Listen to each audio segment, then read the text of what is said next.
I am Tiffany Muller, president of End Citizens United. And today I am so excited because we have one of my favorite people in the world to talk to, Senator Sheldon Whitehouse from the great state of Rhode Island.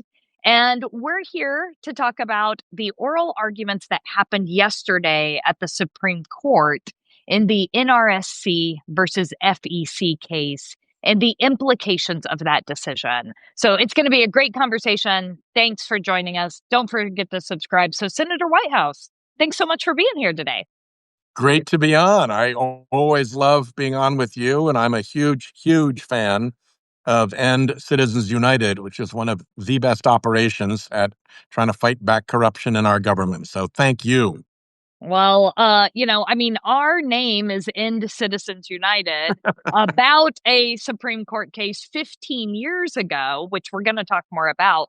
Yep. But yesterday, there was a case argued in front of the Supreme Court, NRSC, the National Republican Senatorial Committee, versus FEC, the Federal Elections Commission. Tell us a little bit, for folks who don't know, who haven't been following us, tell us a little bit about this case, what it means, and really what the implications of it could be. The question is what you have to declare and what limits there are when a donor wants to give a big donation to a party that is then coordinated with the candidate.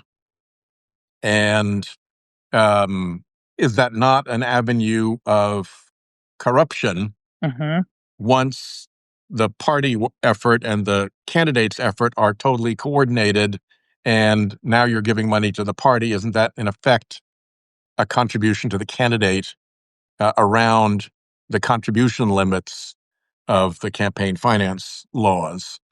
And the infuriating thing about this case is that individual concern is really not that dire, because the whole field of anti-corruption legislation has been so completely destroyed by this pro-corruption Supreme Court that this is like shooting the last prisoner, out on the battlefield that is just like in gore to your ankles from the slaughter that has taken place, with the original sin, of course, the worst sin, being the Citizens United decision and all of the fake fallacies that stood on.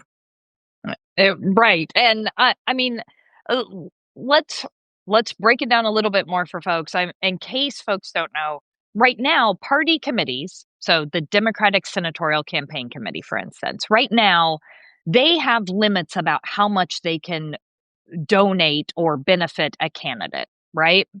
Correct. And so what we have seen is that in this case, the NRSC is saying, let's do away with all of those limits. Correct. And so it's one more way to just let even more big money into the system. But to your point, we've also seen so many avenues of big money getting into the system. Would this matter that much? I'm hearing some folks say this is as big as Citizens United. I obviously have my own opinions, but what do we think that this would really do in terms of empowering big donors? A big donor who wants to give huge amounts of money to support a candidate can already do so quite easily and even anonymously by giving money through a super PAC that goes into that race. And they claim, the super PACs do, that they don't coordinate with the candidates, but we know that they do. There have been studies that show that they do. You have things like family members and former chiefs of staff and former campaign managers who are tightly knit together running the super PAC right next to the campaign. You have the campaign actually posting video so that the super PAC can run ads using the campaign's video, but call it a super PAC ad. So there's already an enormous capacity for cheating. This makes it a little bit easier because you can go straight to the party rather than have to set up or use a phony baloney 501c4 or donor's trust, and then launder the money through to the super PAC, and then have the super PAC do your dirty work.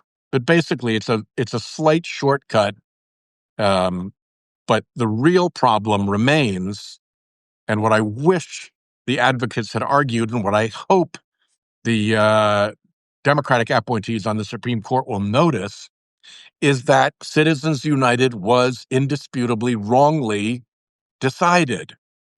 And because this is looking at that question of protecting against corruption and assuring transparency in donations, it's a perfect opportunity to look back at Citizens United and face the fact that when Citizens United said all of this unlimited money pouring into politics is going to be transparent, don't worry, guys, there's going to be effective disclosure, there's going to be no dark money out there, they were massively and indisputably wrong.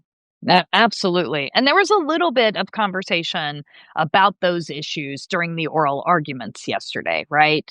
Yeah, Would but this in kind of a weird way. Basically, it was the pro-corruption people saying, "Hey, we can already do so much of this stuff already that right, what the hell? exactly.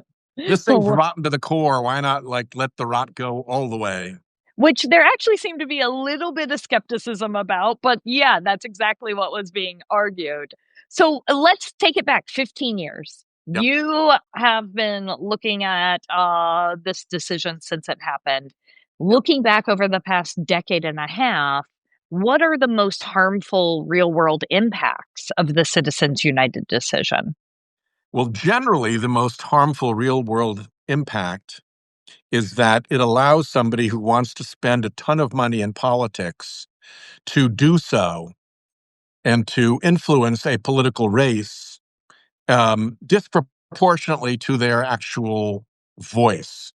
So a billionaire can spend $50 million in a race and is obviously going to get enormous amounts of attention from the candidate who he's spending it for, or I guess you could say against.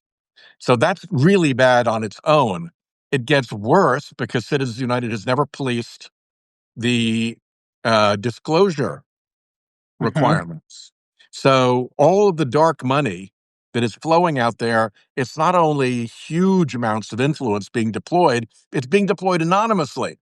So voters and citizens are denied knowing who's behind the mask spending the money. And that's rotten for democracy. And the third piece is once you've got the system rigged so that you can give an anonymous $50 million contribution to support a race, you can threaten or promise to do that. Right, And the exactly. threats and the promises are never going to be visible. It's going to be backroom stuff. It's the worst, most rotten form of corruption and backroom wheeler dealering. And all of that was enabled by this wretched Citizens United decision. And the problem with the decision is that the court found as a fact that there would not be coordination between the big money and the super PACs and the candidates, and that the money that came in would all be effectively disclosed. There would not be any dark money. And they were plainly wrong about both of those things. And yet, for 15 years, they've stubbornly refused to go back and clean up the false premises of that decision and reconsider the decision in a world in which billions of dark money is pouring through. Well, I mean, that's exactly right. And I actually what we've seen since that decision is dark money skyrocket, right? Oh, yeah. Prior to the decision, only about 25% of the money spent in our elections was dark money. And now only about 25% of the money spent in our elections is actually fully disclosed. We have Yep. completely flipped it. Yep. And we're seeing, we've now seen in this last election $20 billion spent in our federal elections. $20 billion. I can think of a few things I would prefer to do with $20 billion. I'm sure you can think of a lot. But one But of the not if you're a giant industry with that's right. hundreds of billions of dollars in benefits that the government gives you in subsidies that the government protects in liabilities that you want to escape for people who are capable of spending $20 billion in political races. This is an investment. That's right. And it's an investment that pays them back big time. Look no further than the fossil fuel industry, which protects a subsidy calculated at $700 billion a year by the International Monetary Fund. If you're protecting a $700 billion a year subsidy, the one that lets them pollute for free, Yeah. what is $7 billion a year to protect that? What is $70 billion a year to protect that? A smart investment. And I quote you all the time, Senator, when I'm talking about this issue, because one of the things I talk about is that prior to Citizens United, we actually had bipartisan, there was 14 different instances of Senate Republicans joining with Senate Democrats to try to address the problems we're seeing with climate change. Yep. And we were one vote away from passing cap and trade, which obviously wouldn't have been perfect, but it sure would have been a good start. And then after Citizens United, the oil and gas industry became the number one spender in our elections. And to your point, they don't even have to spend all the money. Sometimes it's just the threat of the spending.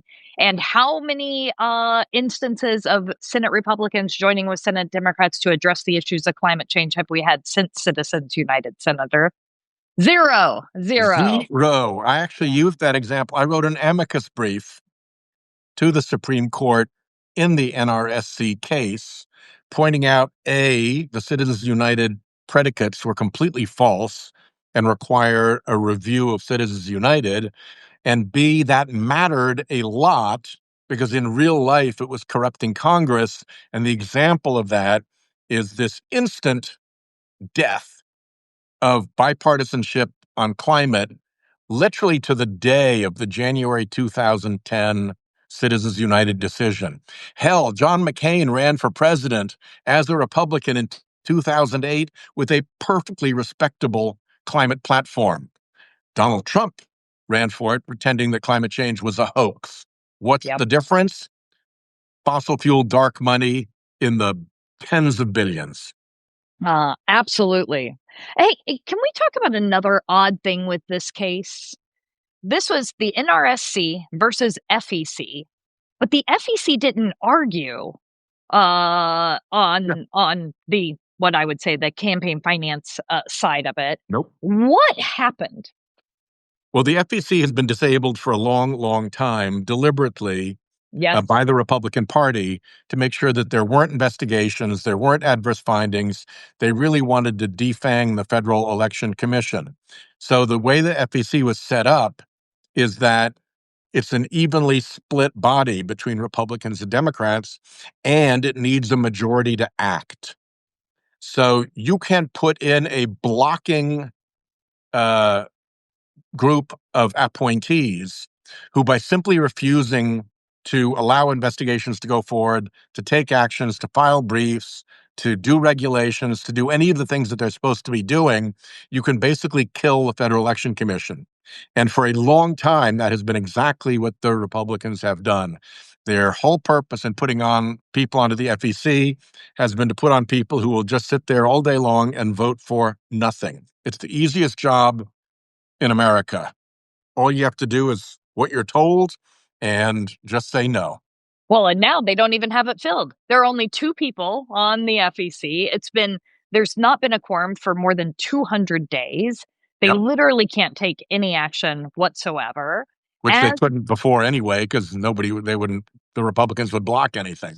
And I mean, it is it in addition to like the gutting of inspectors generals, the weaponization of the DOJ, the gutting of these independent agencies. I mean, what we're seeing is just all of the watchdogs in our government that are supposed to root out corruption, supposed to enforce accountability and the law. I mean, they've just all been gutted, right?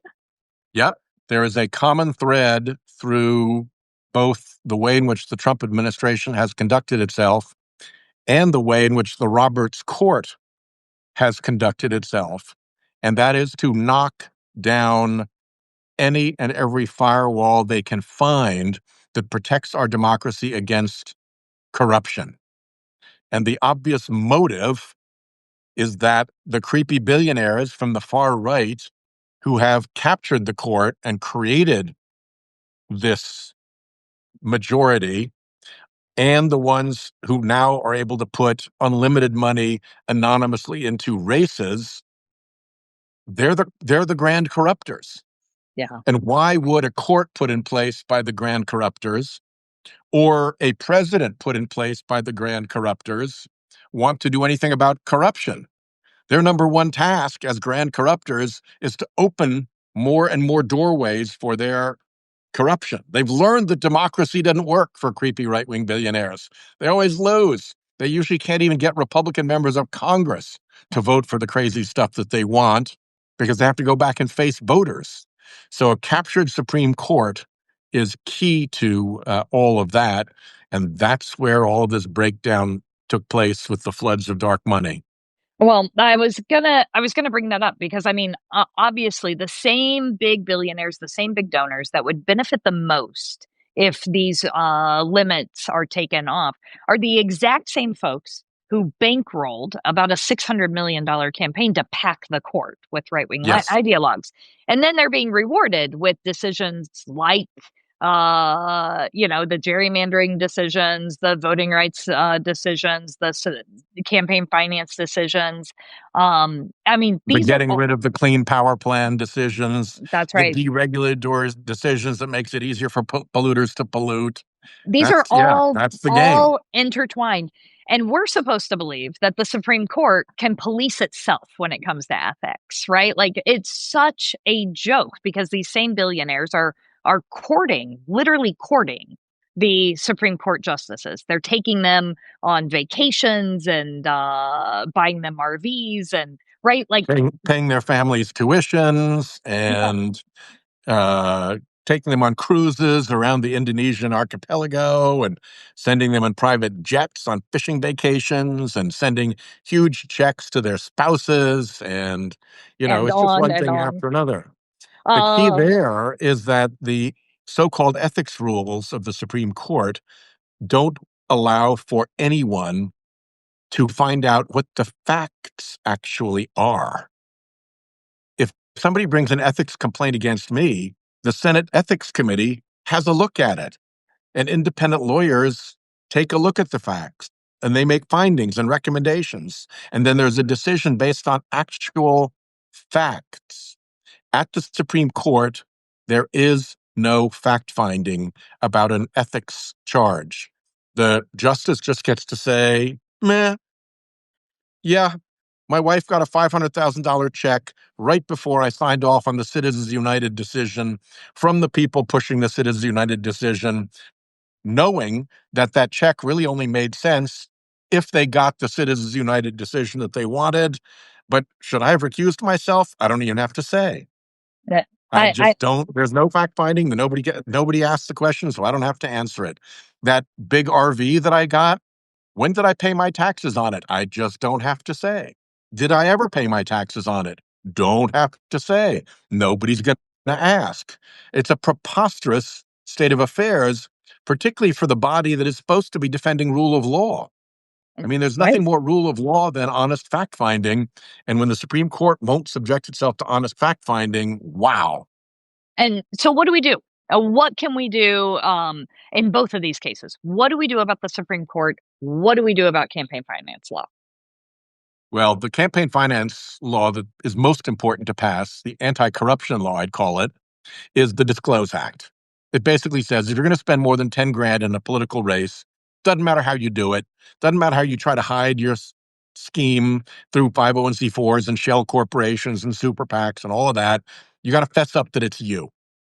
So everybody will know you can still spend the money, but everybody will know who the real player is out on the political playing field. And that will make a lot of the trash go away. That will make a lot of the nastiness, the slime go away. And some people won't bother to spend the money because once people know what their motives are, they'll discount the creepy ad. Right. So disclose is the solution to corruption in elections, at least the most immediate and powerful one. On the court, it's two things: proper ethics, just like everybody else in government has to face, just like every state Supreme Court has figured out for itself, and term limits so that we can start turning over these justices. And term limits is something that the public immensely supports and would make Absolutely. a lot of sense. Well, and we're seeing for the first time Americans lose massive amounts of trust and faith in the Supreme Court. I mean, we do regular research, which you know, and what we've seen is that, their approval rating is under 50%. People think they are politically motivated. They think they are Yeah, I just, wonder why. I wonder why. They think that they are just a partisan body. I wonder why.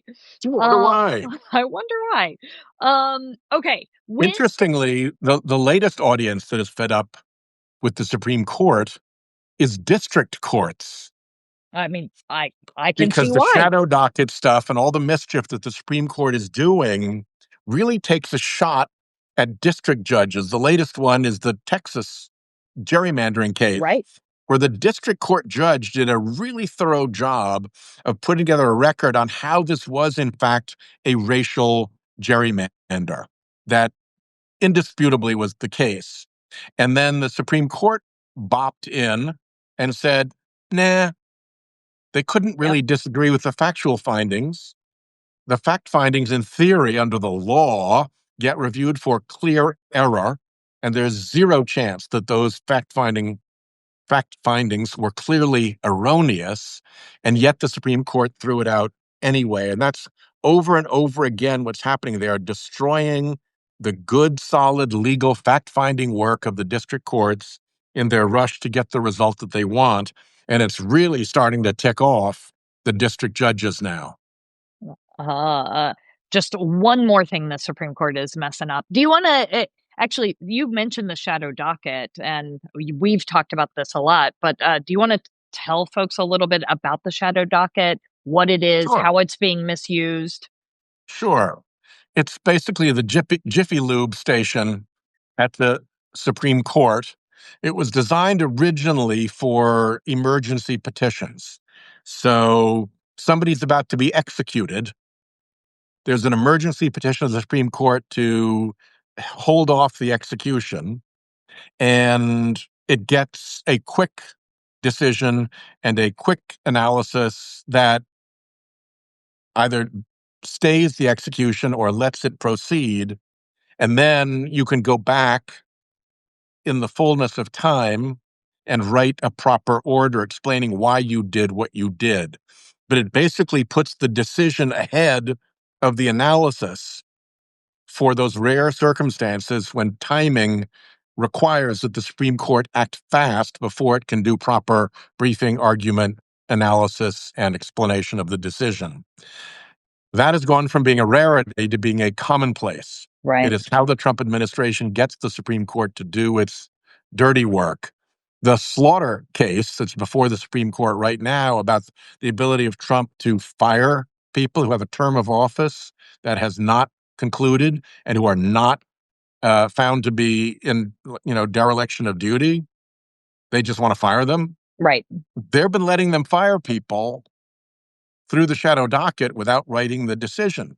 And of course, once you're fired, you're gone. You got to move on with your life. So in effect, Trump wins. But if you're the district court that wrote a thoughtful decision about why it's improper under Supreme Court precedent and under years and years of tradition, and by declaration of the Congress as a matter of law, that this person has a term of office and can't be fired, and then suddenly the Supreme Court just upends it without even the courtesy of an explanation, no wonder these district judges are mad. This is the Supreme Court that is now losing credibility within the judiciary. Right. And how often are we seeing them actually go back and write these opinions? I can't think of one at this point. They just go into Never Never Land. There It, may be one, but I sure can't think of it. Most of them are just in Never Never Land. you did another piece of analysis about the Supreme Court that just always, I think, blows people's minds, which is in cases where there were decisions back when it was a 5-4 court, Yep. and there was a split decision. And tell folks about the analysis you did about how often that 5-4 decision was coming down on the side of the big money. Yeah, that was interesting. I observed in the Democratic caucus at one point that I thought the court had really turned into a political animal, and that we needed to start thinking about how we engaged it, not as just a fellow branch of government, but as a captured political rival. And people went nuts. Said, no, we can't do that. We got to support the Supreme Court, the public confidence, all that stuff. So I said, okay, I'm going to write this up. I'm going to prove my case so that I could bring people along. And so we looked at all of the cases on the civil docket. We set aside the criminal cases, and we looked at the ones that were decided 5-4.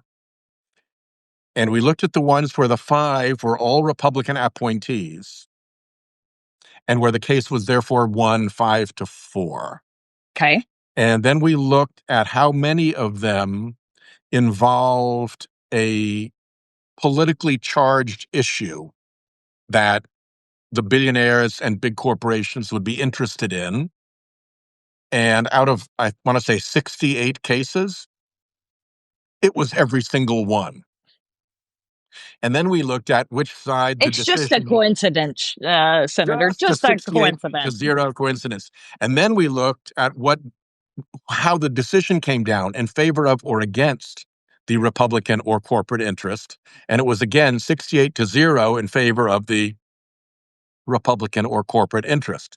Now, if you've ever tried cases of discrimination and bias, you're allowed to put pattern evidence into the court before the jury. And juries are entitled to say, wow, you ruled 68 times for this class of people and 0 times for this class of people. We find that you are liable for bias and discrimination. And here's the Supreme Court exhibiting the type of bias and discrimination numbers that a trial lawyer would dream of bringing to a jury. You'd never get that to a jury because the defense would say, let's write a check. Let's get done. Settle. Let's settle. Settle me out of this. This is a stinker of a case. And there they were, 68-0, I think was the number. Oh my goodness. Okay. That's what we're up against. I know that we, with this 6-3 court and all of the things we've been talking about, we don't hold out a ton of hope for this decision in this case, NRSC versus FEC. But when should we be expecting the decision? I don't really know. I mean, obviously during this term of court, but I don't know which way they're going to, whether they leave this till the last day and try to bury it in a whole bunch of stuff. I honestly don't know. And I'm less interested in the majority decision than I am in the dissents. Because, tell me why. Because the dissenting judges, the likely dissenting justices, have always been quite blind to the problem of Citizens United and its false fact-finding. And that's actually kind of a big deal. Mm-hmm. If the decision in Citizens United was premised on false facts, and when you take away those false facts, the analysis falls apart, then you're under an ethical and moral obligation to go back and reconsider that decision in the light of real facts. And for 15 years, the right-wing majority has never, ever, ever been willing to consider that. In fact, they blew off a brief that John McCain and I wrote together, pointing out, hey guys, these facts are false. You can't hang decisions on them. And so, at some point, I think Justices Kagan and Sotomayor and Jackson are going to wise up to what is going on and how very bad it is. First of all, the Supreme Court is doing fact-finding at all. That's not its job. And then that it's doing false fact-finding, which is even worse. And then that it's standing by false facts to keep decisions that otherwise would fall apart in place when they are these heavily corruption-enabling decisions. And I'm really waiting for that argument to appear within the court, as opposed to me just having to continue to write my briefs to the court, explaining this to them and how it all works. I always like to read your briefs, Senator. They're great. But I'm outnumbered. In, in, in this case, the Leonard Leo, MAGA, and Koch brothers front groups filed 25 separate amicus briefs. They send them in flotillas. No. So one And from they're paying me. for them. Oh, They're yeah. It's they're common totally funding. paying That's for how 'em. you know. Yeah, That's how you exactly. know. Yeah, a question popped up. I can kind of see the chat as it's going. A question popped up that said, "What are the false facts that Citizens United was founded on?" So So I know two. you I know you love this conversation, so I thought I'd let you Yeah. answer it. Yeah. No, there are two. One is the finding that all this unlimited money that was allowed to be poured into elections was going to be spent purely independent from campaigns. And therefore couldn't be corrupting. And therefore it wouldn't be corrupting. Basically, it'd be ExxonMobil able to take its First Amendment rights and put up an ad saying, oil is great, clean energy sucks, and we don't like Sheldon Whitehouse. Whatever. But in fact, as Campaign Legal Center and End Citizens United and other groups have shown over and over again, there's enormous coordination between super PACs and candidates. In fact, in most cases, the super PAC is specifically designed not to represent ExxonMobil's views, but to be for a single candidate. That's right. It's a one candidate super PAC. So, why are they not going to be coordinating with that one candidate's campaign? They just have to do it quietly. But that's why And there's so much cross pollination of personnel between the two. and even today, I mean, brought up was the Elon Musk of it all, right? Like $275 million, and then he's rewarded, which was obviously coordinated, and then he's rewarded with a government position Yeah. that he then uses to line his own pocket with Pockets. no big contracts. So, like, we're seeing the corruption play out You're in seeing very big the Yeah, ways. the coordination stuff is happening almost in plain view in that Yeah, case. yeah, The other piece, and the one that's truly indisputable, is that they were wrong when they said you don't have to worry about corruption because all of the money that's going to be spent will be effectively disclosed. There will be transparency for voters into who's spending the money. Again, that model in their minds was we're ExxonMobil, we approve this message. But of course, that is not what happened in real life. In real life, there's billions of dollars being spent in dark money. And that disproves, completely disproves the transparency predicate that they hung up as a fact.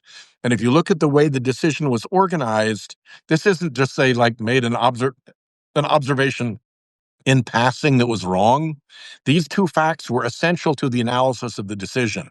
If you diagram the analysis of the decision and you take out those two false facts, the rest of the decision falls. It doesn't logically cohere any longer. It just isn't a proper decision. So this has been like the cartoon character who walks off the cliff and keeps walking, keeps walking, keeps walking. This Citizens United decision keeps walking, even though the ground of proper fact that it should have stood on has completely fallen away, but nobody will call that out. And I'm hoping that the uh, Kagan, Sotomayor, and Jackson will start to call it out because it needs to be said. It is it's a serious wrong by the Supreme Court. They shouldn't be doing fact finding in the first place. For sure, it's wrong to do false fact finding. And once they know it's false, they ought to be going back to clean up their error. They shouldn't just yeah. persist stubbornly in a false fact because it works for the big donors who got them on the court. Well, and hopefully we could then maybe finally see Wile E. Coyote fall to the ground and get smashed. It would be nice if that little puff in the sky happened. All right. I know that we are at the end of our time, but a lot of what we've talked about today can feel like it's a little bit hopeless or at least a really big mountain to climb. So what gives you hope right now, and what gives you hope on these issues? You keep fighting as much as we keep fighting, and I know it's because you absolutely fundamentally believe we can change this. Yeah, I absolutely think we can. And the thing that's most inspiring to me, the thing that gives me the most strength in all of this, is to know how strongly the American people are with us. Republicans and Democrats alike hate and despise dark money. The antipathy to dark money and secret corporate spending was actually higher in Trump than Biden districts in a poll that measured that. So, and it's up in the high 80s. I mean, we're not talking about 57 to 43. We're talking about 86 to 14. We're talking about huge blowout numbers. When Arizona did its anti-dark money referendum, the trail of tracking polls going into that was a rock solid 85-15 the Yep. entire way in.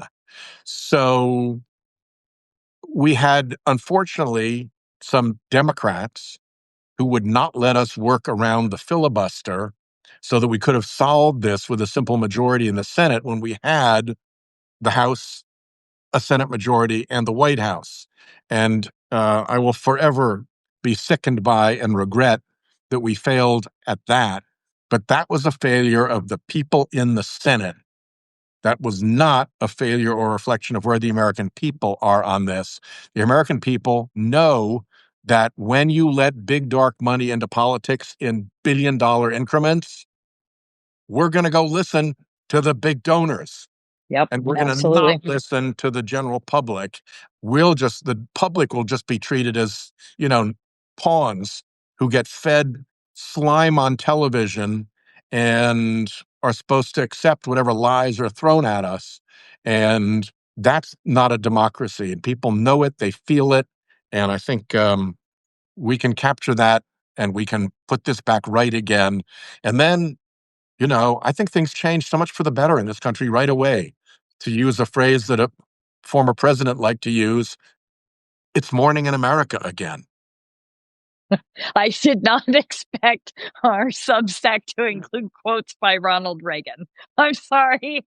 Morning in America is a good phrase. It is. It is a good Say what you phrase. want about Ronald Reagan.